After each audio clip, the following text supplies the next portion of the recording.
Start. ठीक है, so we are doing the islands of the India. ठीक है, आइलैंड्स ऑफ इंडिया में we have completed the islands of Bay of Bengal and Arabian Sea. That was Andaman, Nicobar and Lakshadweep. Now we have to do the offshore islands. तो offshore islands में जैसे ही आप करने जाओगे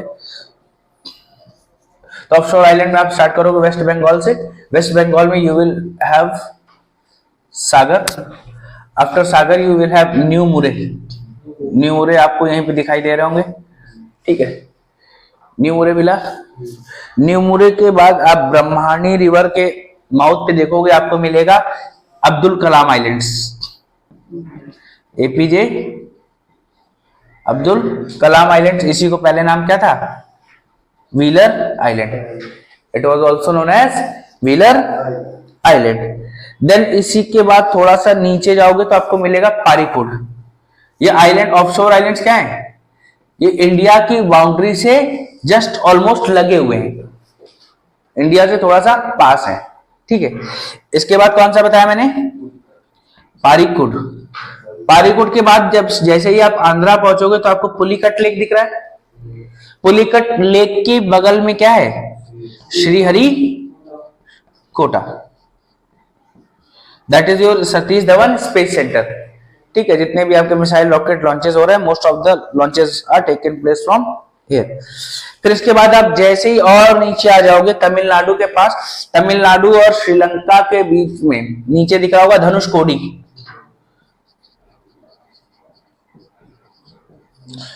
ठीक है, धनुषकोडी दिखा। ठीक है, फिर इसके बाद ये जो क्या है, इंडिया और श्रीलंका के बीच में जो स्पेस है that is gulf of Mannar. और गल्फ ऑफ मन्नार में जितने भी आइलैंड्स दिखेंगे उनके लास्ट में आपको दिखाई देगा टीबू। ठीक है, if you get a name टीबू at the end of island that will be of Gulf of Mannar. Clear, ये बात समझ में आ गया। फिर इसके बाद कोचीन की तरफ जाओगे तो कोचीन में आपको मिलेगा वेलिंगटन और वाइपिन। वेलिंगटन एंड वाइपिन, याद है ना? वेलिंगटन मैंने बताया था आर्मी ट्रेनिंग स्कूल है, हाँ, नेवी भी है। क्लियर यहां तक। फिर इसके बाद जैसे ही थोड़ा सा ऊपर बढ़ोगे कोल्लम, कोल्लम में मिलेगा मनरो और थुरुथु। कोल्लम देखो, कोल्लम लिखा हुआ है यहां पे। कोल्लम के पास है कौन सा? मनरो एंड थुरुथु। क्लियर। जब आप स्पेशली एक एक स्टेट का मैप देखेंगे तो हो सकता है दिखाई दे, वरना कई बार नहीं भी दिखाई देते हैं। क्लियर। फिर इसके बाद न्यू मैंगलोर, मैंगलोर के पास जब पहुंचोगे तो आपको यहां पे मिलते हैं सेंट मैरी आइलैंड्स। ओके, ठीक है। फिर इसके बाद जाओ गोवा, गोवा में मिलते हैं अंजनी, सॉरी अंजी देवी, अंजी देवी इन गोवा। ठीक है। फिर इसके बाद जैसे ही मुंबई के पास पहुंचोगे तो मुंबई में क्या है? एलिफेंटा। ये एलिफेंटा आइलैंड भी है और एलिफेंटा केव्स भी है। एलिफेंटा केव्स किस लिए फेमस है?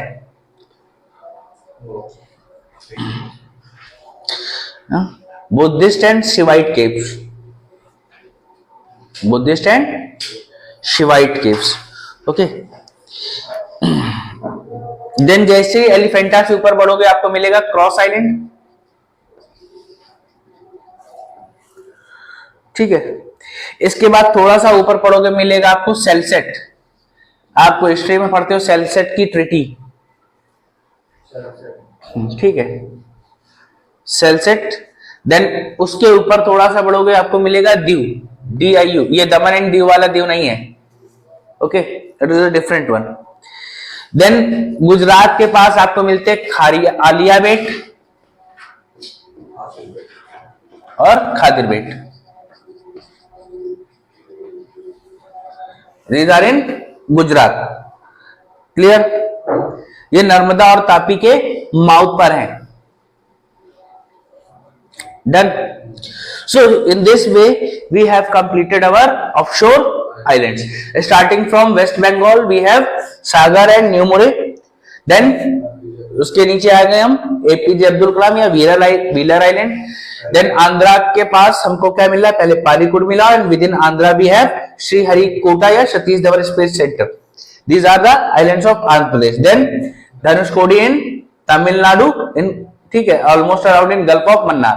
एंड गल्फ ऑफ मन्नार में अगर और भी कोई आइलैंड्स मिलेंगे that will have the ending name टिबू.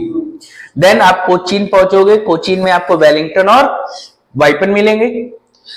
देन इसके बाद कोल्लम, कोल्लम में है मनरो और थुरतु. कौन से? Munro and थुरतु. देन इसके बाद Saint Mary island. Saint Mary island कहां पे? मैंगलोर. मैंगलोर. देन इसके बाद गोवा पहुंचोगे तो अंजी द्वीप. देन मुंबई में Elephanta. Then cross island, Salsette, Diu, Aliya Bet and Khadir Bet. ये लगभग गुजरात के बॉर्डर के आसपास ही सारे के सारे दिख जाएंगे. क्लियर यहां तक? ठीक है, कवर हो गए. और कोई दिक्कत है यहां तक? देन इसके बाद आपके वर्ल्ड में इंडिया के दो और आइलैंड बचे हैं, that are riverine islands. Your next heading will be riverine islands.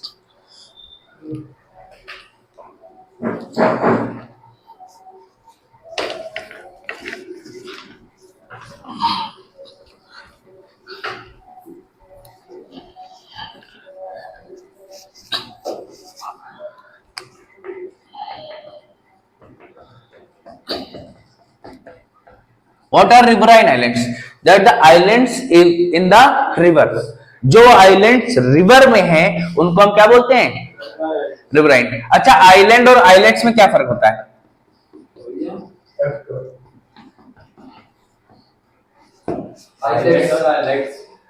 Islands और आइलैंड्स जब बहुत बड़ा होगा तो आइलैंड, और कोई छोटे छोटे पार्टिकल्स आपको दिखते हैं कई बार मैप में, आप देख बहुत छोटी छोटी, तो वो आइलैंड्स हो जाते हैं. आइलैंड का छोटा भाई है आइलेट. ठीक है, बस ये है आइलैंड 50 साल का, ये भी 5 साल का है. क्लियर?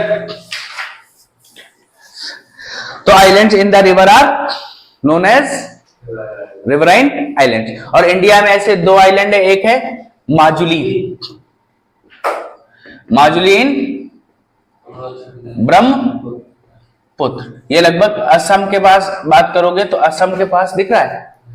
असम में या अरुणाचल में? असम में ही दिख रहा ना. असम में क्या है? Majuli.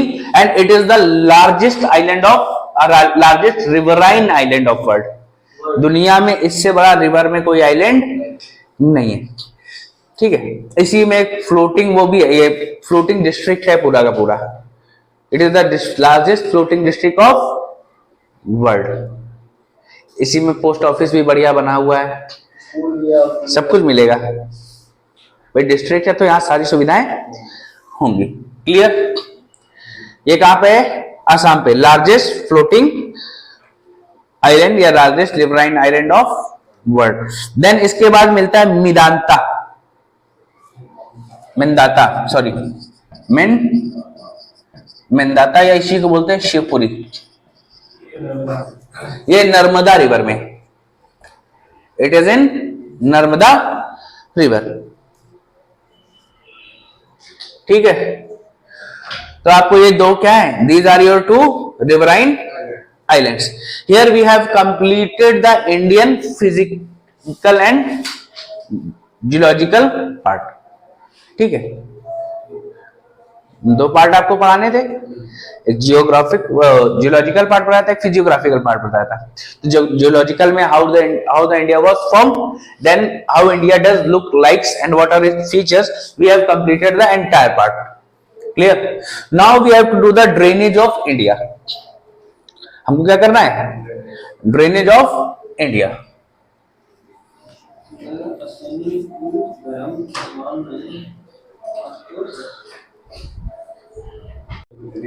Okay, now today we will have to continue with the drainage of India.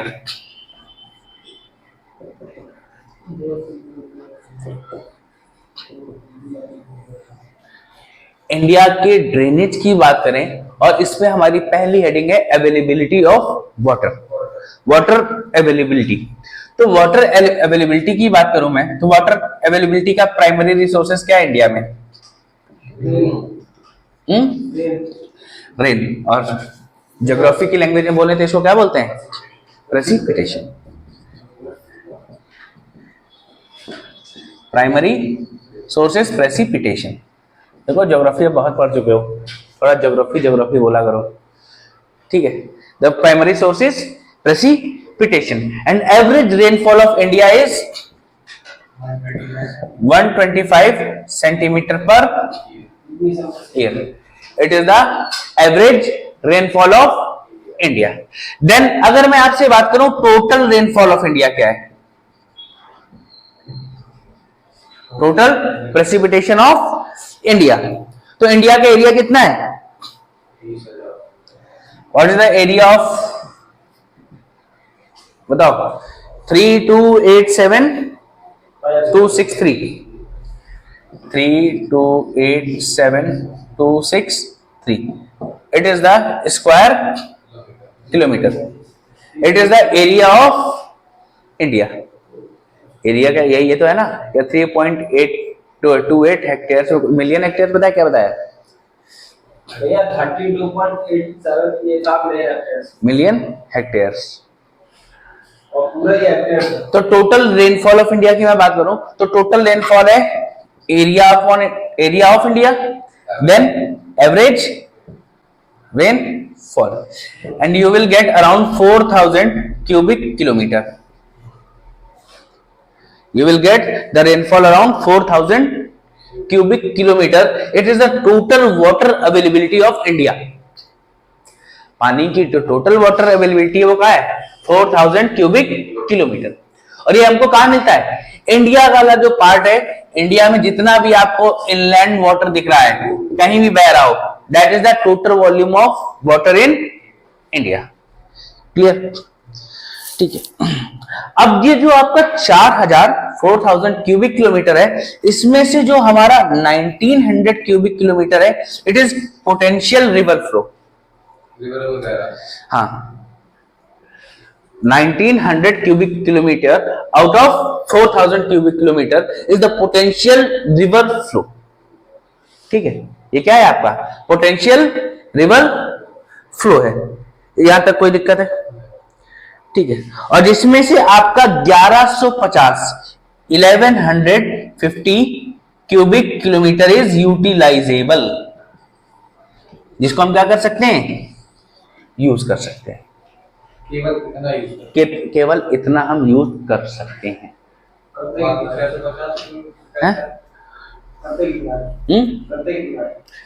अभी बताएंगे, सारे यूजेस बता रहा हूं मैं, सारे यूजेस बताऊंगा, परेशान मत हो। ये बात समझ में आया? तो क्या इसमें से 1900 में से भी 1150 क्या है? यूटिलाइजेबल है। ठीक है। तो हमें लगभग है तो हमारे पास इतना, टोटल वाटर कितना है? 4000 क्यूबिक किलोमीटर, जिसमें से नदियों में कितना है? Almost 1900 cubic kilometre. और हमें कितना मिल रहा है? 1150 हम यूज कर सकते हैं। अब इस 1150 को भी हम दो पार्ट में डिवाइड करते हैं। First one is 750 cubic kilometre, that is surface water. ये क्या है हमारे पास? As surface water. तो जितना भी आपका चाहे रनिंग वाटर हो, चाहे स्टे वाटर हो, रिवर, लेक, ओशियन, जितने भी अगर आपको लैंड में मिल रहे हैं, जो अंदर मिलेगा, that will be your surface water. Ocean इसमें काउंट नहीं होगा, बिकॉज वो यूजेबल हमारे लिए जनरली नहीं होता। हम फ्रेश वाटर की बात करेंगे। ठीक है, यहां तक कोई दिक्कत है? और बाकी जो बचा हुआ कितना है? 450 cubic kilometre. 450 cubic kilometre, it is ground water. ये क्या आपका? ग्राउंड वाटर है। तो ये भी हमारे लिए यूटिलाइजेबल है। हाँ, यही मान लो, हैंडपंप से निकालने वाला पानी। This is your ground water. यहां तक कोई समस्या है? ठीक है, इसको नोट करना है। तो मैंने क्या बताया, हमारा जो वाटर अवेलेबिलिटी है वो सबसे ज्यादा प्राइमरी रिसोर्स क्या है? That is precipitation and average rainfall of India is 125 centimeter per year.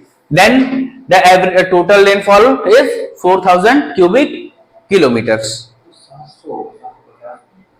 750 ही है वो, 700 है। अच्छा सॉरी 700 है, ठीक है, ये बात समझा है।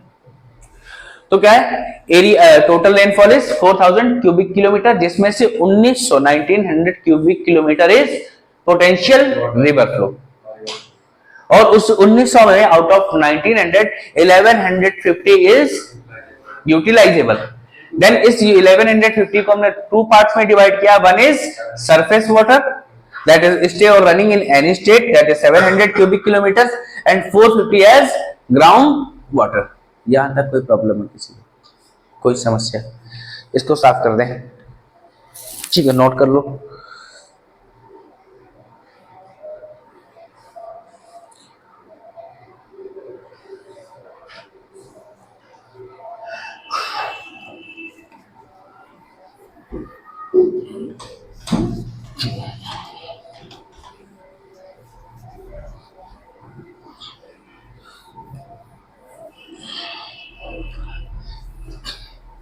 ये तो क्या था, द वाटर वी गेट, हमको कितना पानी मिल रहा था अभी तक हमने उसकी बात की थी। अब हमें जरूरत कितनी है, the water we need, clear? तो 2000 ईयर में, in year 2000 our need was 650 cubic kilometre. तो हमारे पास 1150 था, जिसमें से हम कितना यूज कर रहे थे, तब हमारी कितनी रिक्वायरमेंट थी, 650 किलोमीटर क्यूब या क्यूबिक किलोमीटर हमारी रिक्वायरमेंट थी। लेकिन ऐसा कहते हैं ईयर 2025 तक it will be around 1100 cubic kilometre. तो हमारे पास कितना पानी है, 1150 है, और इसमें से हमको कितना हम यूज कर लेंगे, 1100। मतलब जितना दिमाग है लगभग पूरा यूज कर लो, तब एग्जाम निकलेगा। ये समझ रहे हो? जैसे कहते नहीं, पहले लोग कहते थे नौकरी पहले आसानी से लग जाती थी, अब क्या हो गया है, और टफ हो गया। तो जैसे जैसे टाइम बढ़ता जाएगा वैसे कंपटीशन बढ़ेगा, तो ब्रेन का यूज भी बढ़ता जाएगा। वैसे क्या है, यहाँ पे भी पॉपुलेशन बढ़ती जाएगी, जैसे जैसे पानी का यूज बढ़ेगा, पानी का यूज बढ़ेगा तो पानी की नीड भी बढ़ेगी, और हमारे पास अपने क्या फुल कैपेसिटी से वाटर यूज कर लेंगे अप टू 25, और कहीं 2030 तक हो गया तो ज्यादा हो जाएगा। 5 साल में, 5 साल में यहाँ कितना बढ़ गया, लगभग 500, फिर 500 बढ़ जाएगा। अगर इसी ग्रोथ, इसी रेट से हम ग्रोथ करते रहे तो लगभग 500 क्यूबिक किलोमीटर वाटर की रिक्वायरमेंट और बढ़ जाएगी। तो क्या हो जाएगा, आदमी प्यासा मरने लगेगा। ठीक है, ठीक है। तो ये क्या है, it is the national need of water, national need of water. ये बात क्लियर है? और हम बात किसी कर रहे हैं, we are discussing about India. तो इंडिया में लैंड पार्ट कितना है वर्ल्ड का, India has 2.4% of world land. पूरे global part of the land India के पास कितना है, 2.4%। और हमारे पास पानी कितना है, 4.5। पूरे वर्ल्ड का, पूरे ग्लोब का हम 4.5% फ्रेश वाटर किसके पास है, इंडिया के पास है। अब देखो, हम लैंड के हिसाब से तो हमारे पास पानी बहुत ज्यादा है, बट जब दूसरे एंगल से देखते हैं, वी हैव विच सपोर्ट्स, ये जो पानी है ये 18% ऑफ वर्ल्ड पॉपुलेशन को सपोर्ट करता है।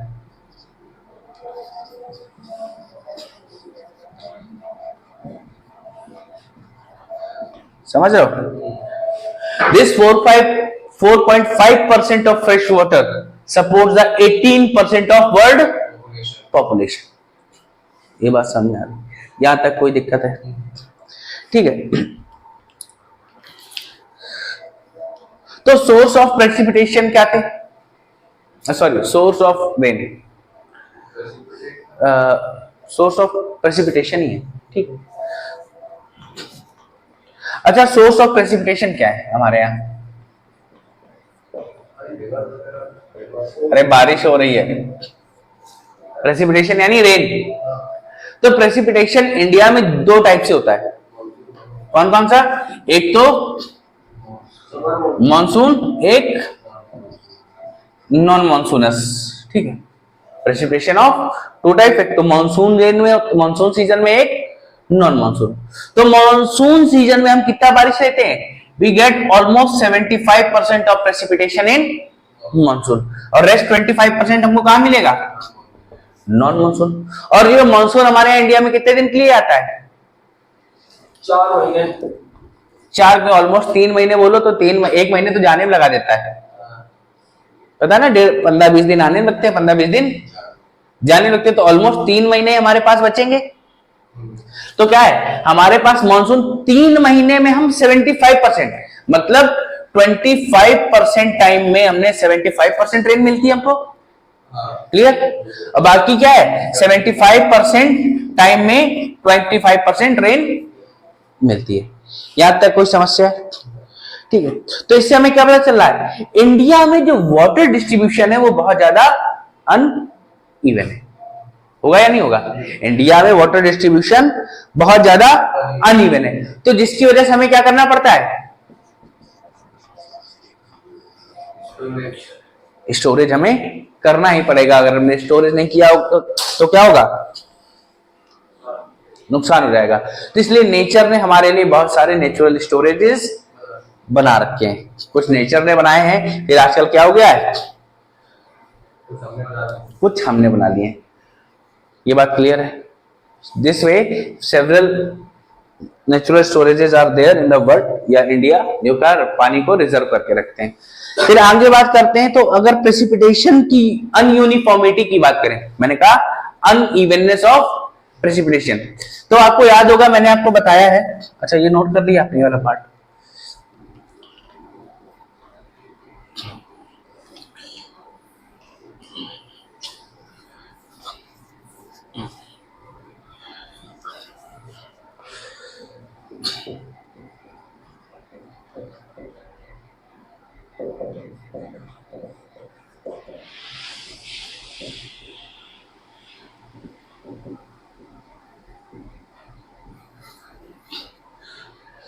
देखो एवरेज रेनफॉल क्या इंडिया की?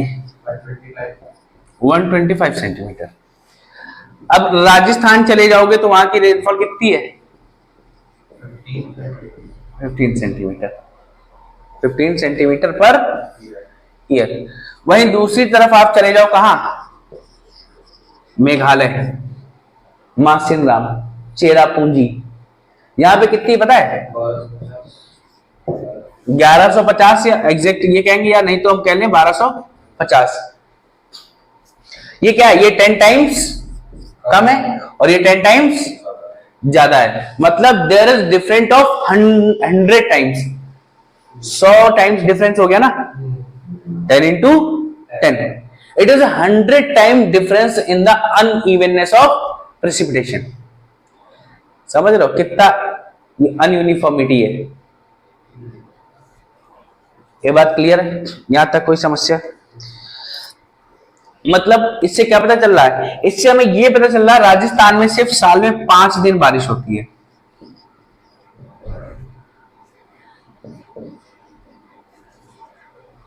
समझ आया? साल में 5 दिन ही मात्र बारिश हुई। एवरेज रेनफॉल के हिसाब से देखोगे ना? ठीक है, और यहां पे क्या पता चलेगा? In Meghalaya there is almost about 150 day rain in year, मतलब लगभग साल में आधे साल भर क्या हो रही है? 6 महीने बारिश होती रहती है। ठीक है, तो रेनफॉल वेरिएशन कितना है इंडिया में? 100 times. There is 100 time rainfall variation in India between Rajasthan to Meghalaya, अगर हम बात करें। अब दूसरी बात करते हैं हम पर कैपिटा अवेलेबिलिटी, मतलब हर व्यक्ति को कितना चाहिए, प्रति व्यक्ति उपलब्धता, एक पर्सन को कितने वाटर की रिक्वायरमेंट होती है। ये बात समझ में आ रही है?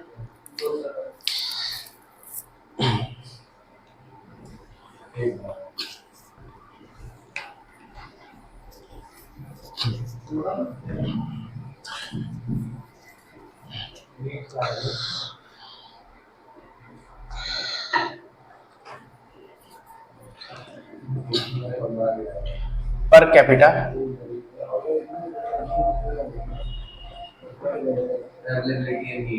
अवेलेबिलिटी और नीड।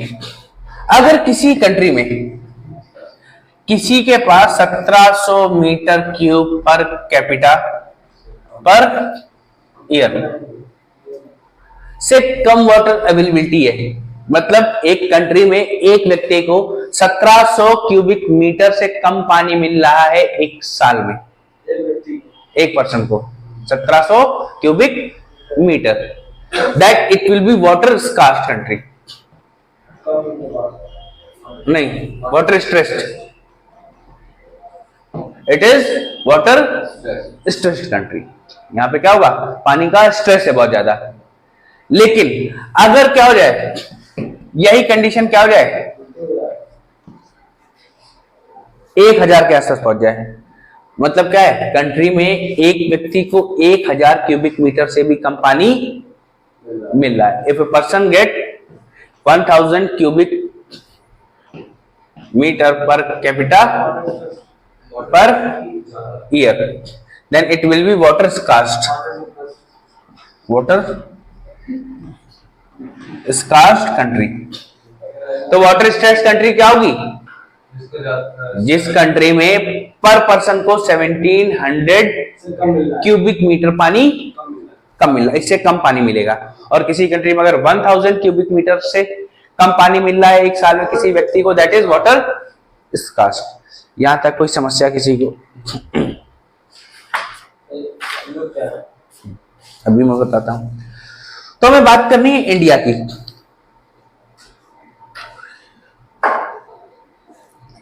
ये साफ कर दो, वाटर स्ट्रेस और वाटर स्कार्स समझ में आ गया। अगर किसी कंट्री में पर कैपिटा कितना वाटर मिल रहा हो, 1700 मीटर क्यूब से कम मिल रहा हो, that will be a water stress. अगर क्या होगा, ये 1000 क्यूबिक मीटर से कम हो जाएगा, that will be water स्कार्स्ड।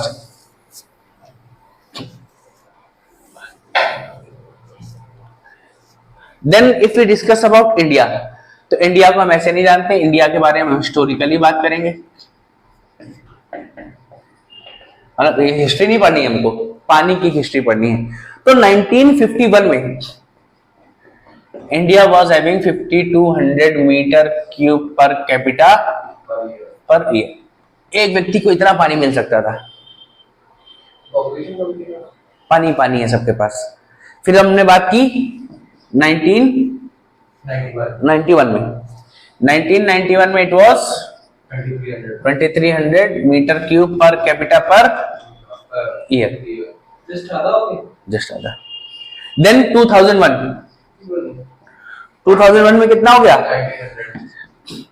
1900 metre cube per year per capita per year. Then year 2010 अभी कितना है, 1600 metre cube per capita per year.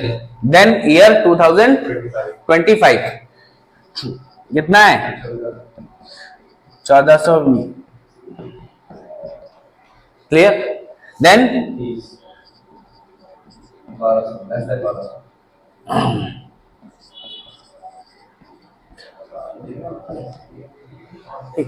तो इंडिया आजकल कहां पर है, 16 to 1400। That means India is a water stressed country. Clear? ये बात समझ आ गई? यहां तक कोई समस्या? ठीक है, ठीक है।